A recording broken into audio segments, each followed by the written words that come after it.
Entendi. Você entendeu? Então, assim, fica muito... A gente falou do remédio que está sendo Sim, administrado agora. Sim. Existiria algum outro remédio ou é assim mesmo? Igual a gente fez um exercício, Vilela, de imaginação. Se o Bolsonaro ganhasse, ele tentaria golpe? Assim, não é que ele tentaria, eu acho que ele conseguiria dar o golpe.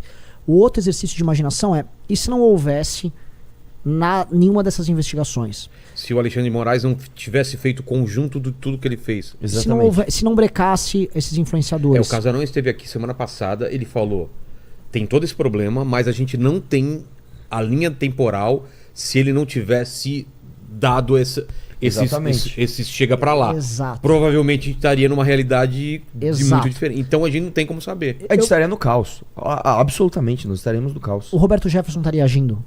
As redes de financiamento a esses influenciadores que estão pregando golpe estariam rolando. Cara, tá vendo como a coisa é complicada? O exemplo do Roberto complicado. Jefferson é muito, muito nítido. O Roberto Jefferson deu tiro na polícia, cara. O que mais precisa ser feito para linhas serem cruzadas? Então, assim, isso que o Guilherme Casarões falou, que é o que a gente tá falando, eu jogo assim, porque vai ter gente aqui que tá assistindo, a gente tá falando, vocês estão defendendo o Alexandre de Moraes, estão defendendo... Não, a gente vai pro chat daqui a pouco, eu até quero saber o que o pessoal tá pensando, mas assim, muita gente vai nisso, Vilela. Estamos num momento muito complicado, muito nebuloso, e que não é preto no branco, né? Exatamente, e quem vem com preto no branco pra você, tá vindo com papo furado, e esse Às é o ponto. vezes... O cara pode estar certo e errado na mesma medida. Sim, como é tudo na vida. Ninguém é santo ou demônio. Porque é uma situação complicadíssima. O que foi feito com o Monarca errado é... Agora, me colocando no lugar de quem tá querendo estancar uma coisa que tá, eu não sei o que poderia ter sido feito. Exatamente. Esta é a pergunta que claro, não censurando o Monarca, mas o que ele deveria fazer? É cortar o perfil dessas pessoas, é ir na fonte, não tô falando do Monark, mas dos caras que foram cortados. A Jovem Pan tá sofrendo, também foi desmonetizada, tá sofrendo algum tipo de o canal, o YouTube, a Jovem Pan foi o seguinte, o YouTube não foi ordem judicial, o YouTube, a empresa YouTube decidiu que eles não iam mais monetizar os canais porque feriu os direitos da plataforma, o que foi alguma coisa... Brasil Paralelo também. O que foi algo, inclusive, que demorou, se você parar pra pensar, né? Na pandemia a gente tinha gente ali na Jovem Pan disseminando fake news mesmo, de que tratamento precoce funcionava e não funciona, de que era histeria e pessoas morrendo mesmo, e a empresa não fez nada. Eles fizeram, eu acho, inclusive, num momento assim, como que eles me fazem isso na véspera da eleição, sabe? Ficou até um negócio assim, pô, justo agora, cara? A Madalena aqui levantou um questionamento semana passada que eu acho também pertinente. O que está se fazendo o que parece que é enxugar gelo, né? Eles estão derrubando contas quando sabe que plataformas e empresas ganharam muito dinheiro. Aí depois fala, só derrubar isso resolve. E todo o dinheiro que foi com o impulsionamento dessa coisa, porque YouTube ganhou muito dinheiro com impulsionamento, Facebook ganhou muito dinheiro. Não só impulsionamento, a própria monetização.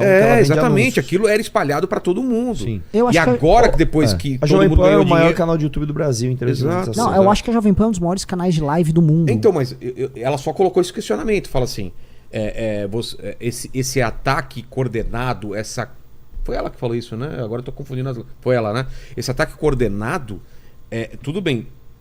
Você vai direto nas pessoas e derruba essas contas e depois você não consegue mais investigar essas paradas? Ou você teria que ir acima disso? Que essas big techs que estão realmente com outros interesses, estão ganhando muito dinheiro e estão influenciando decisões de eleições aqui em outros lugares. Então, assim, é uma discussão muito louca. Sim. E eu não sei se o Alexandre ou sei lá, alguns poderes vão numa investigação mais profunda disso, ou vai realmente ficar pegando indivíduos e derrubando, que tem que se fazer? Tem, de alguns indivíduos, mas não vai enxugar gelo. Aparece outro. Agora eu não sei se aparece mais também, porque o barco tá afundando, o Bolsonaro perdeu a eleição. Não, mas não tô falando nem em relação ao Bolsonaro, pode ser por outra causa, por outro poder estabelecido. Não, já há disputa pra ver quem vai ser o novo, né? O novo representante. O que eu acho, assim, a gente entendeu o que tá acontecendo, então. Você imagina, eu vou fazer uma outra reflexão aqui pra gente jogar uma dúvida. República de Weimar era a Alemanha após a Primeira Guerra. Houve uma constituição nova, foi constituído o que eles chamam de República de Weimar. A República de Weimar está vendo movimentos comunistas e nazistas se matando na rua. Morria em Berlim, morria em Frankfurt, morria gente diariamente. Você tinha a ascensão de um fenômeno. Teve um jurista que é citado pelo Alexandre de Moraes. Só reiterar mais uma vez que o Monark falou lá, ele é contra o golpe, é contra todo tipo de... Sim. Só vamos reiterar isso sempre, porque toda a discussão está se baseando no que ele está falando também, entendeu? Não, sobre assim, eu vou até fazer esse... Só vou passar isso sobre Alexandre de Moraes e jogar o dilema do processo. E aí havia um jurista que é citado pelo Alexandre de Moraes num artigo de 1998, se não me engano, que chama Carl Schmitt, que é um pensador também, tá? É um cara polêmico, mas enfim. O Alexandre de Moraes cita ele, e a questão que havia ali, essa discussão trazida pelo Carl Schmitt, era sobre será que o judiciário tem que fazer algo quando o mal está se expressando, ou quando forças políticas estão em ascensão por conta de uma possessão ideológica, e havia possessão ideológica nos anos 30, por exemplo. Era os nazistas, eram os comunistas, e era brigas, era gente fascismo se matando no meio da rua. na Itália depois. Exato. E é um fenômeno meio que similar acontecendo hoje. Uma repetição. Não é igual, não dá pra fazer uma regra de 3. Mas em certa medida, a pista que fica no ar é se o Alexandre de Moraes, não vendo o que aconteceu na República de Weimar, se inspirando num cara que ele já citou em artigo, que é o Carl Schmitt, porque ninguém ele agiu. Ninguém agiu ali na República de Weimar e o Hitler ascendeu ao poder. E me parece que é como se isso fosse uma reminiscência do tipo, se nós não fizermos nada aqui, este cara vai dar o golpe, esse cara vai prender todo mundo, esse cara vai botar fogo no Brasil. Então, no fundo a tese é mais ou menos essa que esses caras trabalham. E a discussão que você citou que o Casaruns trouxe é a grande discussão válida e que é a discussão que as pessoas que têm honestidade vão fazer. Que é, este processo ele existe, ele é cheio de ilegalidades, mas ele existe... Excessos aos montes, mas ele existe em decorrência de um outro processo político tocado pelo Bolsonaro. Quando você só fala do Xandão e não fala do outro lado, você tá sendo... Sabe, eu citei esse exemplo aqui na discussão semana passada com o Paulo Matias, o Casarões e o Sam, que eu não estou falando sobre número de mortes, sobre importância no cenário mundial, nada disso. Só estou dando uma comparação com 11 de setembro, com o que aconteceu, e as medidas pós 11 de setembro, que podem ser avaliadas como aumento de um poder do Estado, de invasão de privacidade, muita coisa, que houve essa discussão. Por uma coisa absurdamente grave, se deu uma medida grave desse outro lado, e todo mundo está discutindo até hoje o quanto esse remédio foi forte ou não. Não, claro que é outro patamar de problema que a gente está resolvendo aqui, mas é uma coisa dessa. É a mesma discussão. Sim. O remédio está sendo muito forte ou não, entendeu? Exato. E aí chegamos no Monark. E a gente tá muito em cima da história para saber também, né? Exato, porque agora tem um homem com muita força decidindo numa canetada as coisas sobre uma argumentação que em grande medida é verdadeira, que ele está tentando impedir o golpe. E a gente tem todas as provas que o golpe está acontecendo do outro lado. E também cometendo injustiças. E o caso do Monark é o caso mais claro dessa injustiça. É quando você for fazer a linha cortando, fala, beleza, daqui pra cá tá errado. E pode vir a acontecer mais injustiças. Com outras pessoas. E aí é o seguinte, eu sou favorável a que os envolvidos numa intentona golpista, porque eu jamais ia querer viver numa ditadura da família Bolsonaro e dos aliados dele, eu jamais ia querer ficar na mão de um louco psicótico como o Carluxo, que ia ter poder numa loucura dessas. Se eu fui salvo disso, foi mediante, aparentemente, a existência de uma ação que também cruza certas linhas, que é a do Xandão, e que não pode, e ela não pode ser permitida a esta ação, um ganho de poderes absolutos. E não pode ser permanente também. Nem permanente. Então, a discussão nossa primeiro é entender o problema. Você não vai falar sobre curar um câncer que você tem, não, é só esse remédio que tá vindo aí, esse remédio ele não funciona. Já teve essa discussão. Não, por que eu tenho câncer? Qual a origem desse câncer? É o câncer do pulmão, você fumou. Eu cortar a perna vai resolver? Por onde está o câncer? Ou eu medico isso com tento uma outra... Exato. Então a gente não sabe o diagnóstico. A maior parte das pessoas não sabe o diagnóstico do problema, não sabem porque o remédio está sendo aplicado. Tem coisas que devem estar correndo sob sigilo que a gente não tem ideia também. Exatamente. Que podem vir à tona a qualquer momento. Alexandre de Moraes quebrou o sigilo de um monte de gente. Dizem que por exemplo, quem bancou teve muito dinheiro bancando essa invasão, isso que aconteceu. Foi alguma coisa coordenada ou não? Óbvio que foi. Eu fiz um acampamento em Brasília em 2015. Era menor, ficou 33 dias, a gente acampou na frente do Congresso. Começou com 20, 50, 100, 300 pessoas. É uma logística, né? Administrar a logística de alimentação, de barraca era uma loucura. Banheiro, tinha que ter prefeito, tinha que ter setor, tinha que ter almoxarifado com chave.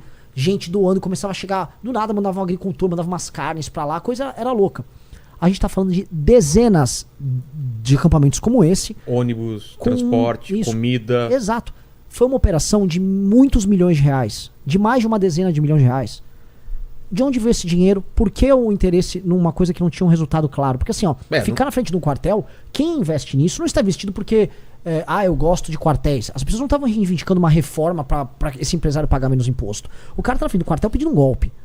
Então por que o empresário gastou milhões na tentativa de um golpe? E se esse empresário ele foi incentivado porque ele às vezes ganha alguma coisa com o governo? Quais são os vínculos dele com o governo? Então isso tem que ser investigado e as pessoas têm que ser presas. E todo mundo que está envolvido no golpe tem que ser preso. Pessoas como o Monark não, porque o Monark ele incorre num exagero retórico que a turma do PCB, o Jones Manuel ou o Elias Jabor, que já veio aqui, incorrem. Eles também têm críticas à democracia, o que eles chamam de democracia burguesa, e defendem um regime profundamente diferente, que não é democrático. E o monarca, assim como eles, tem que ter o direito de falar. Por que essa é a discussão que é trazida. Por que o monarca cerceia a voz dele? Vão falar, porque o monarca está auxiliando um golpe que está em curso, mas o monarca não é flagrante, é patente que o monarca não participa disso. O estranho ou o peculiar é que a maior parte das pessoas concorda com o silêncio dele e acham que realmente ele participou. Quem é? O monarca? O povo, sim. No Twitter. Todo mundo concordando com a censura. Cerceamento do monarca? Não, calma. Aí você também tem que partir do princípio de que os militantes no Twitter eles são absolutamente estridentes. Ah, tá. Né? Se você sair e conversar com as pessoas normais... Não tô falando que foi feita uma medição, mas a sensação que eu tive é que tem que censurar mesmo. Mas é que tá. De novo, se a gente tá num momento onde tá tudo caótico, tá tudo exacerbado, tudo é ufanismo, qualquer movimentação pra cá ou pra lá gera consequências que parecem maiores, inclusive, do que elas são de fato. Eu acho que, é óbvio, tem muita gente que é a favor. Tava na hora desse cara parar de falar merda. Vamos ver o chat. Mas não sabia o que estão falando. Eu imagino que deve dar uma guerra no chat. Tá uma guerra. Vamos lá. Então o negócio tá pesado. Eu notei... Eu peguei alguns comentários, tem umas perguntas aqui, mas eu peguei alguns comentários. Dá o teor geral, assim. A galera acha o que em relação ao Monark e depois a gente vai falar de outras coisas. Olha só, um comentário que eu peguei sobre o Monark aqui. Monark arregão. Colocaram aqui. Não, de maneira alguma. O fato dele não ter vindo aqui foi mais pensando na gente, principalmente no meu canal, do que nele. É óbvio que ele viria e ele não tem nenhum medo disso. Ficou muito provado porque ele fala o que ele pensa há muito tempo. Exato. Então não é arregão. Foi realmente uma discussão que a gente teve e fala assim, Vilela, você sabe o risco que você corre. Então foi isso. É um cuidado dele em relação a gente. Sim. Entendeu? Então isso tira de letra. Vamos lá. Aí tem um outro aqui, ó, o Rei, ele colocou aqui o seguinte, essa é pro Renan. Ele fala assim, Renan, está defendendo o Xandão porque é sobre o Bolsonaro. Mas isso vai chegar neles, pode anotar. Neles? No MBL. Essa é uma questão que a gente pode colocar também depois, se chegar no MBL como bateria. E aí ele continua falando assim, ó. Mas a galera acha que o Monark tá... A questão tá certo o que fizeram com o Monark ou não, assim? Olha, a grande maioria aqui... Do chat tá meio... É que tá muito dividido, assim. Então tá dividido. A grande maioria tá dividida. Ô, rolê! Não, é que na hora aqui que eu ia falar que tava meio a favor do Monark e aí já entrou vários falando contra aqui, então tá bem dividido. Aí tem algumas perguntas aqui